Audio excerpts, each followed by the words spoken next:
The room was silent except for the faint hum of a television left on downstairs. On the screen, a smiling man in a blue suit and red cape told millions of children not to be afraid, that good always wins. Upstairs, that same man, George Reeves, stood before a mirror, staring at a face the world only knew as Superman. He was supposed to be invincible. Bullets bounced off his chest.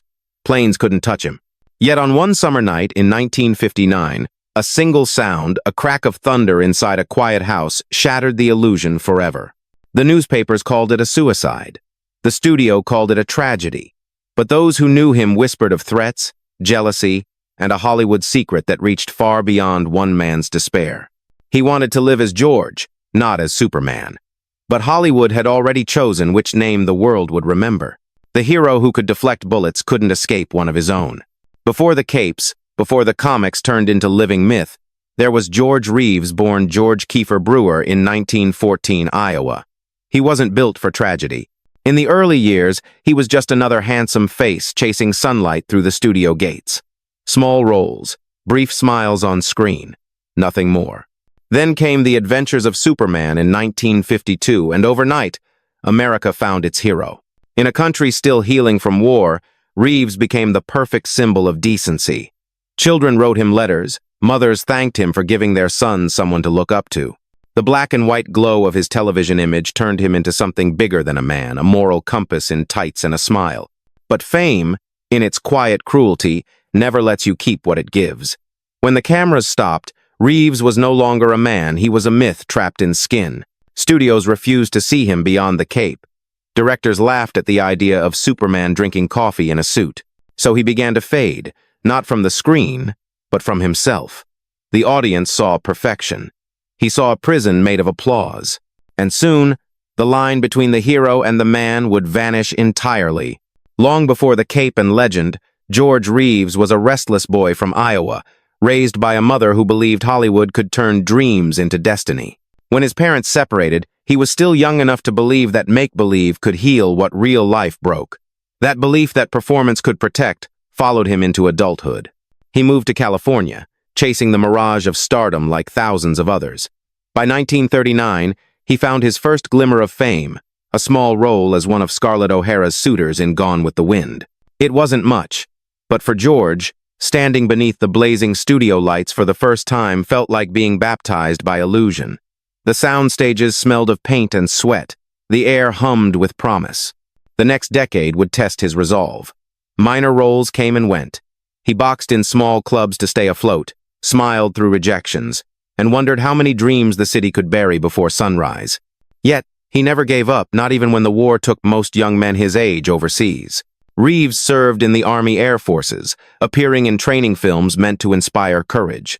In front of the camera, even then, he was already playing a hero. When he returned to Hollywood after the war, television was rising, and with it came an opportunity no one else wanted: a children's adventure serial about a flying man in a cape. The role seemed foolish to many, but for George, it was a way to matter again. In 1952, The Adventures of Superman aired for the first time.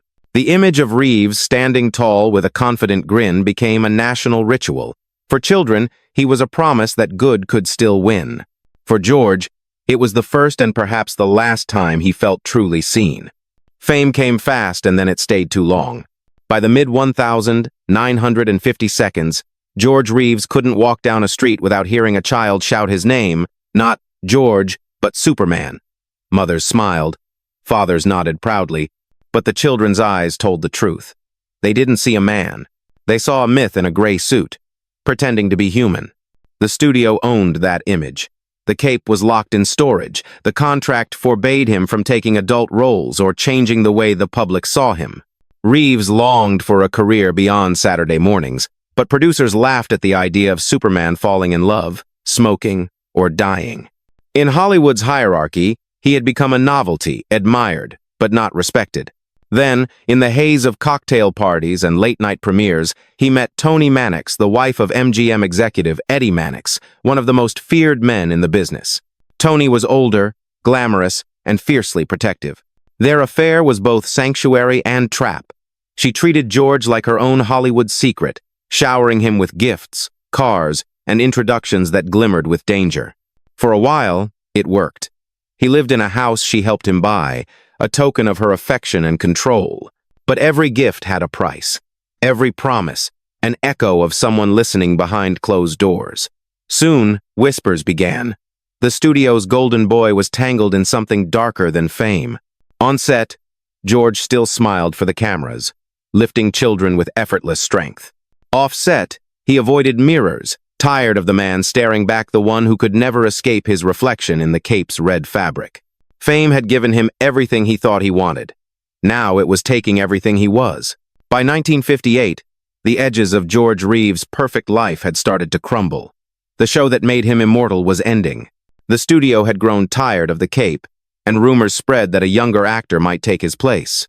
For a man who had already been trapped inside one identity, the threat of replacement felt like erasure. His relationship with Toni Mannix had soured. She still called, still sent flowers, still reminded him who had built the life he lived in. But George had moved on, or tried to. He was now engaged to Leonore Lemon, a socialite with a sharp tongue and a taste for chaos. The tabloids loved it. Hollywood didn't. Friends said George had grown distant. He complained of being watched, of phones clicking mid-call, of strangers parked outside his Benedict Canyon home. Some dismissed it as nerves. Others whispered it was something more. He spent his days trying to fund an independent film, desperate to prove he could be more than the man in tights. But Hollywood had a cruel memory. It remembered only the legend it had made, not the man who suffered beneath it. Then came that June evening, a small gathering, a few friends, too many drinks. Leonore laughed in the living room while George went upstairs to his bedroom. Minutes later, a single gunshot tore through the silence. The guests froze. Someone screamed. When they reached him, the man who had once made bullets bounce from his chest was lying still, a revolver nearby. The police arrived quickly. So did the questions. None of them had clear answers. Hollywood's first superhero had fallen not on screen, but in real life, where no camera could ever call cut. The official report was simple. Self-inflicted gunshot wound. The newspapers printed it in small columns beside movie schedules and baseball scores, as if the death of Superman was just another story between matinees. Yet nothing about that night ever made sense. The bullet's angle didn't match the story. No gunpowder residue was found on his hands. Neighbors heard shouting, laughter, a crash, then silence. The guests in the house changed their versions. Some said he was drunk. Others said he was calm. Toni Mannix sent flowers, but refused to attend the funeral. Her husband, Eddie Mannix, didn't say a word, and in Hollywood, silence was often the loudest answer. Rumors spread faster than grief. Some said it was despair. Others believed it was revenge, a secret cleaned up before mourning. Friends claimed George had been cheerful days earlier, planning a wedding, talking about a new film. Still, the police closed the case within days. Hollywood preferred myths tidy and men quiet. The funeral was small. No studio heads, no cameras, just a few old friends, a folded cape, and a mother who couldn't understand how her son could die while playing a man who couldn't. As the casket lowered, the sky turned gray, heavy with Los Angeles smog, and one journalist whispered, "Even Superman couldn't survive Hollywood." And perhaps that was the truth. It wasn't the bullet that ended George Reeves, it was the weight of a dream that no longer wanted him. In the decades that followed, George Reeves' story became legend, part cautionary tale, part ghost story.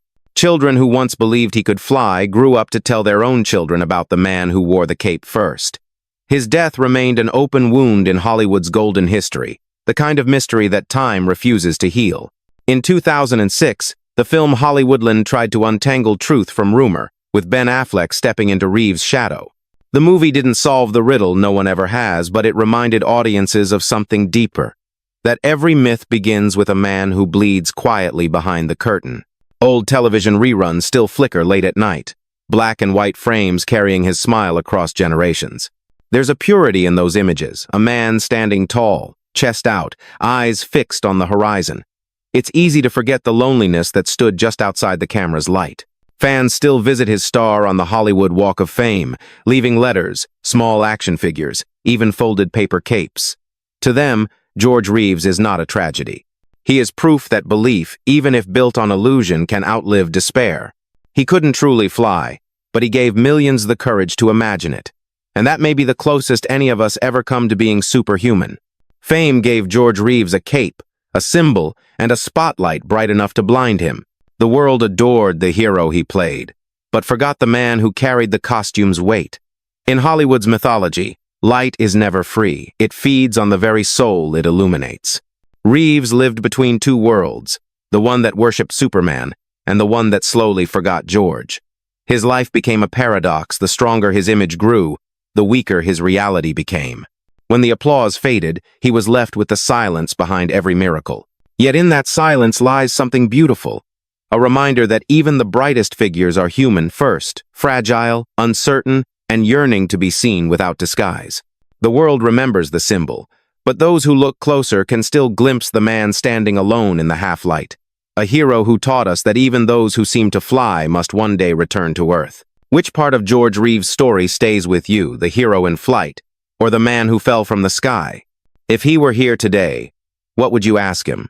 About fame, about truth, or about the cost of becoming someone the world refuses to forget? Share your thoughts in the comments, and keep his story alive, not as gossip, but as memory. Because behind every icon is a soul that once believed.